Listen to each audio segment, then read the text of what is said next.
نحمده ونصلي على رسوله الكريم أما بعد فأعوذ بالله من الشيطان الرجيم بسم الله الرحمن الرحيم رب اشرح لي صدري ويسر لي أمري واحلل عقدة من لساني يفقهوا قولي۔ اللہ سبحانہ وتعالیٰ نے ہم سب کو پیدا کیا ہے، اسی کی طرف سے ہم آئے ہیں اور اسی کی طرف ہمیں واپس جانا ہے۔ ہم ہر حال میں اس کی طرف پلٹائے جائیں گے، لوٹائے جائیں گے۔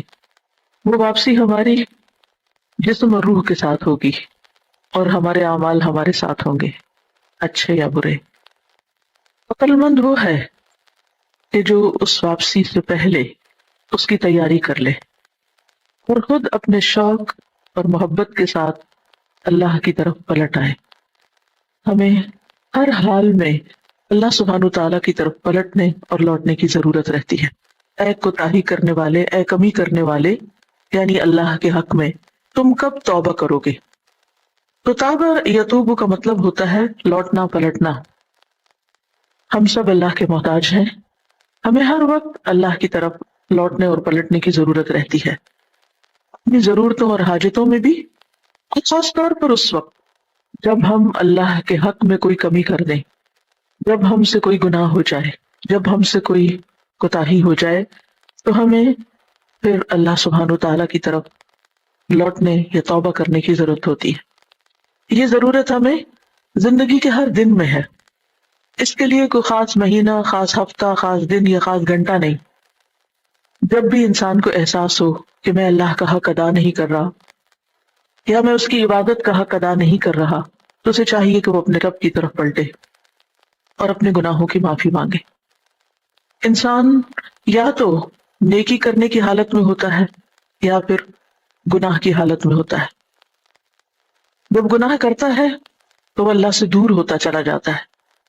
یہ دوری اللہ تعالیٰ کو قطعاً نقصان نہیں دیتی، لیکن اس بندے کے لیے بہت نقصان دہ ہے جو اللہ سے دور ہو رہا ہے اپنے گناہوں اور کوتاہیوں کی وجہ سے۔ اس لیے ہم سب کا فائدہ اسی میں ہے کہ اس دوری کو ختم کریں اور اللہ کا قرب اختیار کریں۔ دوسری کیفیت نیکی کرنے کی ہے۔ نیکی کرنے کی حالت میں بھی آپ دیکھیے کہ بعض اوقات ہم اس کا حق صحیح طور پر ادا نہیں کرتے، اس میں کوتاہی کر جاتے ہیں۔ مثال کے طور پر نماز پڑھنا ایک نیکی کا کام ہے، عبادت ہے، اچھا کام ہے، لیکن ہم سب جانتے ہیں ہماری نمازوں کا حال کیا ہے۔ کوشش کے باوجود، چاہنے کے باوجود ہم کمی کر جاتے ہیں۔ کبھی رکعتیں اوپر نیچے ہو جاتی ہیں، کبھی کسی اور جگہ بھول جاتے ہیں۔ بھول چوک تو اپنی جگہ ہے ہی، لیکن ہماری توجہ بھی بار بار بھٹکتی ہے، بار بار پلٹتے ہیں، تو ہم حق تو ادا نہیں کرتے۔ تو گویا نیکی کرتے ہوئے بھی ہم کوتاہی کر رہے ہوتے ہیں، اس میں بھی کمی کر رہے ہوتے ہیں۔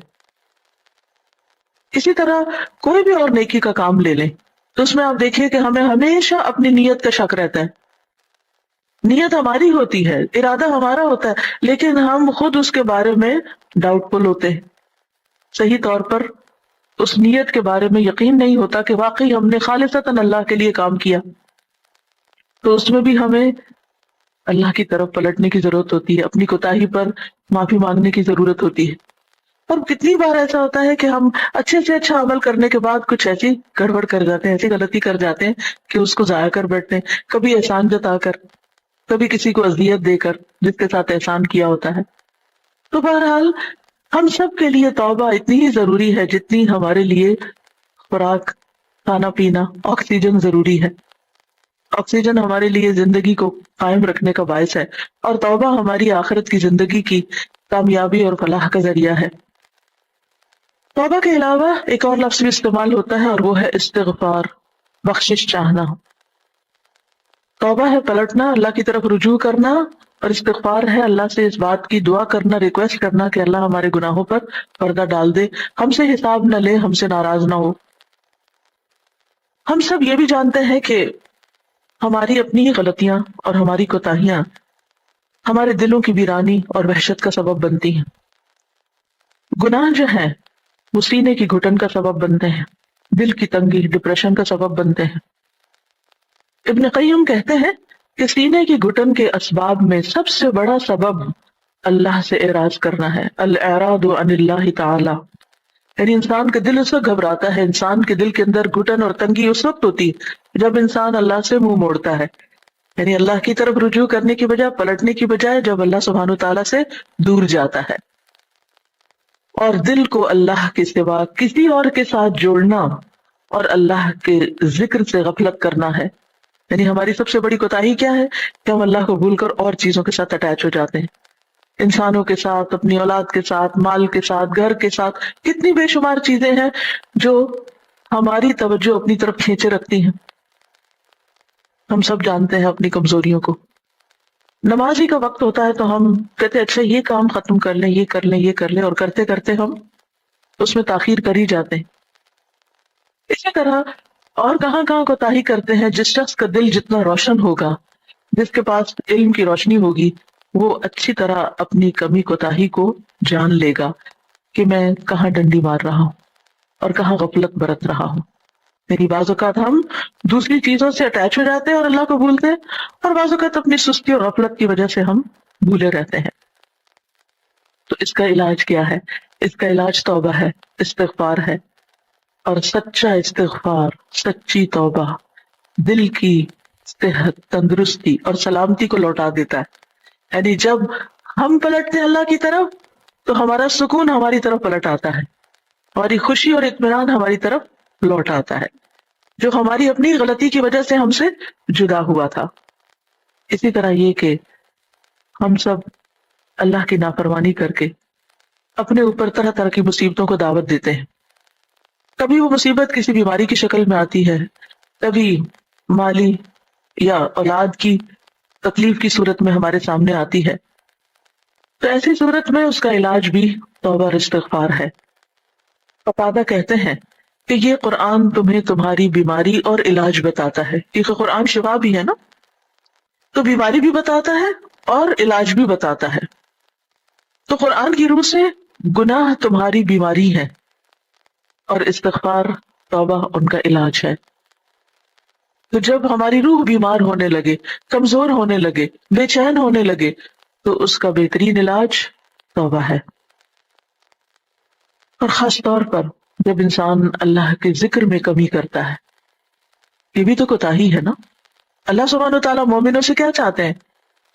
یا ایھا الذین آمنوا اذکروا اللہ ذکرا کثیرا وسبحوہ بکرۃ واصیلا، لیکن ہم سب جانتے ہیں کہ ہم اس میں کتنی کمی کوتاہی کر جاتے ہیں۔ اگر ہم صبح دیر سے اٹھتے ہیں تو ہمارے ذکر کا حال کیا ہوگا، اور اگر اللہ نہ کرے کہ نماز ہی چلی جائے تو پھر ہم نے کیا ذکر کیا، اور اسی طرح باقی اوقات میں بھی۔ یہ تو تھا ہمارا اللہ سبحانہ تعالیٰ کے ساتھ معاملہ۔ جہاں تک ہمارا بندوں کے ساتھ معاملہ ہے تو اس میں آپ دیکھیے کہ بندوں کے حق میں ہم کیسی کیسی کمی کوتاہی کر جاتے ہیں، ان کے حقوق ادا کرنے میں بھی کوتاہی ہوتی ہے، اور پھر بعض اوقات ان کے ساتھ زیادتی کرنے میں، کبھی کسی کی غیبت کر جاتے ہیں، کبھی کسی کے بارے میں بدگمانی کر جاتے ہیں، اور اس میں تو شاید ہی کوئی شخص بچا ہوا ہو کہ وہ دوسرے کے بارے میں کچھ نہ کچھ ایسی بات نہ سوچ لے کہ جو حقیقت نہیں، جس میں کوئی سچائی نہیں۔ تو پھر اس کا کیا علاج ہو؟ اس میں بندوں کے ساتھ معافی مانگنے کے ساتھ ساتھ اللہ سبحانہ تعالیٰ سے بھی معافی مانگنی چاہیے، توبہ کرنی چاہیے، اللہ کی طرف لوٹنا چاہیے۔ تو اس غیبت کا کفارہ جو ہے وہ توبہ میں ہی ہے، کہ انسان اپنے گناہ کو چھوڑے، اللہ کی طرف پلٹے اور معافی مانگے، اپنے لیے بھی اور اس شخص کے لیے بھی جس کی آپ نے غیبت کی۔ کیونکہ بعض اوقات ہم میں یہ حوصلہ تو نہیں ہوتا کہ اس کو جا کے کہیں کہ میں نے تمہاری غیبت کی تو مجھے معاف کر دو، اس سے تو اور بھی فساد اٹھنے کا ڈر۔ تو اس کا حل کیا ہے پھر؟ کہ اس کے لیے بھی اللہ سے معافی مانگی جائے کہ اللہ میں نے جس مومن مسلم کے حق میں کوئی کمی کوتاہی کی، اے اللہ تو اس کو معاف کر دے۔ اور پھر ہم جانتے ہیں کہ جب انسان توبہ استغفار کرتا ہے تو اللہ کے عذاب سے بھی بچتا ہے، دنیا اور آخرت کی سزا سے بچتا ہے، کیونکہ نبی صلی اللہ علیہ وسلم نے فرمایا انسان جب تک اللہ تعالیٰ سے استغفار کرتا ہے اس وقت تک اللہ کے عذاب سے محفوظ رہتا ہے۔ سبحان اللہ۔ یعنی اگر ہم توبہ کرتے رہیں گے، استغفار کرتے رہیں گے تو سزا سے بچے رہیں گے، لیکن اس کی توفیق بھی تو اللہ ہی دیتا ہے۔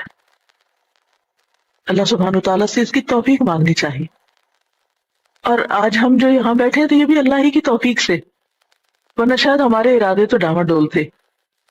تو بہرحال یہ سب کچھ اللہ کی توفیق ہی سے ہوتا ہے. اور استغفار کا فائدہ یہ ہوتا ہے کہ انسان کو نیکیوں کی توفیق اور مواقع ملتے چلے جاتے ہیں. یہ اس کی علامت ہوتی ہے کہ ہماری توبہ قبول ہوئی تو ہمارے لیے کیا ہوا، خیر اور بھلائی کے دروازے کھل گئے، نیکی کا شوق آ گیا، اور اس کے لیے ہم نے ساری رکاوٹیں عبور کی اور پہنچ گئے جو بھی کرنا چاہتے ہیں. صرف یہاں آنا نہیں، کہیں بھی کوئی بھی نیکی کا کام. حسن بصری کہتے ہیں اگر تم رات کے قیام اور دن کو روزہ رکھنے پر قدرت نہیں رکھتے تو جان لو کہ تم محروم ہو. خطاؤں اور گناہوں نے تمہارا دل جکڑ رکھا ہے، اسی لیے تمہارا دل ہی نہیں کھلتا کہ تم ان نیکیوں کا حوصلہ کرو. کیونکہ کسی بھی نیکی کے کرنے کے لیے ایک حوصلہ چاہیے ہوتا، ایک ہمت چاہیے ہوتی، ورنہ شیطان تو انسان کو ڈراتا ہی رہتا ہے. تم نہیں کر سکتی، تم بہت کمزور ہو، تمہارے بہت کام ہے، تمہاری بڑی مصروفیات ہیں. لیکن انسان اگر اللہ سے مدد مانگ کر آگے بڑھتا ہے تو اللہ تعالیٰ توفیق دیتا ہے، اور ہماری کمزوریوں کے باوجود وہ ہم سے کام لے لیتا ہے. ہم میں سے کون کتنا طاقتور ہے؟ ہمارے اپنے اندر تو کچھ نہیں. ہم کچھ بھی کرنے کے اگر قابل ہوتے ہیں تو اللہ ہی کی توفیق سے ہوتے ہیں. اور یہ استغفار کے فوائد میں سے ایک بہت بڑا فائدہ ہے کہ نیکی کے کاموں کی توفیق ہوتی جاتی ہے، اور گناہ انسان کو جکڑ کر بٹھا دیتے ہیں. سارے وسائل ہوتے ہوئے، اچھی سے اچھی گاڑی ہوتے ہوئے، اچھے سے اچھے آرام دہ بستر ہوتے ہوئے، نہ ہماری تھکاوٹ اترتی ہے، نہ ہم نیکی کے کاموں کے لیے نکل پاتے ہیں، اور نہ ہی ہم وہ کر پاتے ہیں جو ہم کبھی کرنا بھی چاہتے ہیں، جو ہماری تمنا اور آرزو ہے. کبھی سوچا کہ کیا چیز رکاوٹ بنی ہوئی، اس چیز نے میرے راستے باندھے ہوئے ہیں. یہ ہماری اپنی غلطیاں اور کوتاہیاں ہوتی ہیں جن کو ہم ماننے کو تیار نہیں ہوتے. لیکن اگر ہم سچے دل سے استغفار کریں تو یہ سارے بندھن کٹ جاتے ہیں، ٹوٹ جاتے ہیں، اور انسان اپنی منزل تک پہنچ جاتا ہے. تو استغفار جو ہے یہ اللہ کی رحمت پانے کا ذریعہ بھی ہے. لولا تستغفرون اللہ لعلکم ترحمون، تم اللہ سے استغفار کیوں نہیں کرتے تاکہ تم پر رحم کیا جائے. یعنی اس سے اللہ کی رحمتیں آتی ہیں، بخشش آتی ہے. فقلت استغفروا ربکم انہ کان غفارا، اور کہا کہ اپنے رب سے بخشش مانگو، بلا شبہ وہ بہت معاف کرنے والا ہے، بخش دے گا تمہیں. کبھی بھی اپنے دل میں یہ نہ سوچو کہ تمہاری معافی نہیں ہو سکتی، کہ تمہاری معافی کب ہوگی، شاید اللہ مجھے معاف نہ کرے. نہیں، اللہ سبحانہ و تعالیٰ ہر ایک کو معاف کرتا ہے، اور خصوصاً اگر تہجد کے وقت کوئی معافی مانگتا ہے. ویسے تو دن بھر بھی جب بھی کوئی معافی مانگے، لیکن رات کے وقت خاص طور پر رات کے پچھلے پہر میں استغفار زیادہ قبول ہوتی ہے. رسول اللہ صلی اللہ علیہ وسلم نے فرمایا جب آدھی رات یا رات کا 2/3 حصہ گزر جاتا ہے تو اللہ تعالیٰ آسمان دنیا کی طرف نزول فرماتا ہے اور فرماتا ہے کہ کیا ہے کوئی سوال کرنے والا کہ اسے عطا کیا جائے، کیا ہے کوئی دعا کرنے والا کہ اس کی دعا قبول کی جائے، کیا ہے کوئی مغفرت مانگنے والا کہ اسے بخش دیا جائے، یہاں تک کہ صبح ہو جاتی ہے. اس لیے اگر کوئی بھی کام رکا ہوا ہے، کہیں بھی کوئی چیز پریشانی کا باعث بنی ہوئی ہے، کوئی مسئلہ ہے جو حل نہیں ہو پا رہا، تو یہ وقت ہے اللہ سے مانگنے کا. اللہ سبحانہ و تعالیٰ خود پکارتے ہے کوئی جو مانگے تو میں اس کو دوں، تو مانگنے والے اس وقت اٹھ جایا کریں. پھر آپ دیکھیے کہ دنیا کی اور نعمتیں اور رحمتیں بھی اس سے ملتی ہیں. یرسل السماء علیکم مدرارا، تم پہ آسمان سے خوب بارشیں برسائے گا. ویمددکم باموال وبنین، اور تمہاری مال اور اولاد سے مدد کرے گا. ویجعل لکم جنات ویجعل لکم انہارا، تمہارے لیے باغ پیدا کرے گا اور نہریں جاری کرے گا. تو اللہ سبحانہ تعالیٰ نے دنیا کی نعمتوں کے بھی وعدے کر رکھے ہیں استغفار کی وجہ سے. تو اس لیے ہمیں فوراً اللہ کی طرف رجوع کرنا چاہیے اور ہر لمحہ کرتے رہنا چاہیے، بار بار پلٹتے رہنا چاہیے. رسول اللہ صلی اللہ علیہ وسلم نے فرمایا جو شخص یہ پسند کرتا ہے کہ اس کا نامہ اعمال اسے خوش کر دے. کبھی کبھی فکر مجھے تو آتی ہے، آپ کو بھی آتی ہوگی، کہ پتہ نہیں قیامت کے دن جب بک آف ڈیڈ ملے گی تو کیا ہوگا، اس میں کیا لکھا ہوگا، کیا مٹ چکا ہوگا. کچھ چیزیں ایسی ہیں جو ہم کرتے جاتے ہیں اور ہمیں احساس ہی نہیں، اور وہ وہاں ایک ایک چیز لکھی جا رہی. کل صغیر و کبیر مستطر، ہر چھوٹا بڑا سب نوٹ ہو رہا ہے، اور ہم ایسے بے دھیانی اور غفلت میں کیے جاتے ہیں، ہمیں خود بھی نہیں پتا ہوتا کہ اچھا ہم نے کیا، اپنا ہی کیا کر کے بھول جاتے ہیں. اور کچھ نیکیاں ایسی ہیں کہ جن کے کرنے کے بعد ہم کچھ ایسے غلط کام کرتے ہیں کہ جو ان کو مٹاتی چلی جا رہی، جیسے شرک ہے یا غیبت ہے یا کچھ ایسی چیزیں، بندوں کے حقوق میں کمی. تو اس لیے بہت ضروری ہے کہ انسان اللہ کی طرف بار بار پلٹتا رہے اور اپنے نام اعمال کو خوبصورت بنائے. کیونکہ جب انسان توبہ کرتا ہے، استغفار کرتا ہے، تو وہ اس کے گناہوں کو مٹا دیتا ہے. یعنی گویا ایسے پارٹس جو آپ دیکھنا نہیں چاہتے وہ صاف ہونا شروع ہو جاتے ہیں، کلنزنگ ہونی شروع ہو جاتی ہے ان کی، اور جو چیزیں آپ کو اچھی لگتی ہیں وہ اس میں نمایاں ہونے لگتی ہیں. تو حدیث میں آتا ہے من احب ان تسرہ صحیفته، جس کو یہ پسند ہے کہ اس کا نامہ اعمال اس کو خوش کر دے، فیکثر فیہا من الاستغفار، تو چاہیے کہ اس میں وہ استغفار کی کثرت کر دے. استغفار نہ صرف یہ کہ اپنے لیے فائدہ دیتی ہے بلکہ دوسروں کے لیے بھی، خصوصاً ماں باپ کے لیے. اسی لیے قرآن مجید میں آتا ہے ربنا اغفر لی ولوالدی وللمؤمنین یوم یقوم الحساب. تو یہ دعا اتنی جامع دعا ہے، شعور کے ساتھ پڑھنی چاہیے کہ اللہ مجھے بھی بخش دے، میرے والدین کو بھی بخش دے، اور سارے مومنوں کو بخش دے.